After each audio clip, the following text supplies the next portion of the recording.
Nu va, pasportavom, ketvirtadienio rytas, pradėtas sąžiningai, ketvirtą dieną iš eilės, pagal režimą, taip kaip priklauso. Žinot, vieną temą noriu paliesti tokią. Čia liečia visus realiai. Kai sportuoju klube, man visą laiką žiūriu į tas, kur valo treniruoklių. Ten ir senų, ir jaunų, ir vidutinio amžiaus.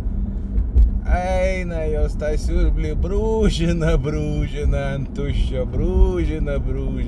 Paskui su to tokiu, kur dulkiam valyt, tos treniruoklius valo, nors ten nieks nepridulkėjo. Ir taip visą dieną.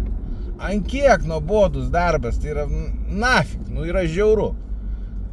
Ant kiek žmogus gyvenime turi nieko nenorėti ir nieko nemokėti, ar savim nepasitikėt, kad dirb tokį darbą.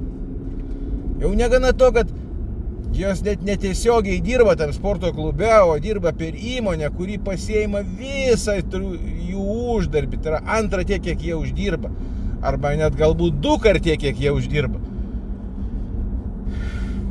Tai va, tą patį galima pritaikyti visiems.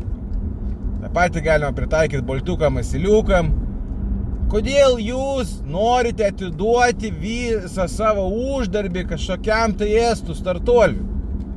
Kodėl jūs nepradedat mąstyti savo galvą, kaip pasidaryti, kaip turėti tų klientų, kaip ką? Tai va lygiai tas pats, aš nežinau, gyvenime reikia kažko norėti. Dabar kitas dalykas, tokie verslininkai, pavyzdžiui, kurie kerta per kainą. Tai aš nesuprantu, ką jums patinka valgyti duoną be sviesto su daktariška dešra ar kaip. Kerta per kainas 2, 3, visose srityse. Tai jeigu jūs ant tiek esat kiauri, nafik, neikit į tą verslą, varykit ten, kur tos valytojos ir brūžinkit ir viskas. Ir mokinkitės. Kol išmoksit, o tada eikit į verslą.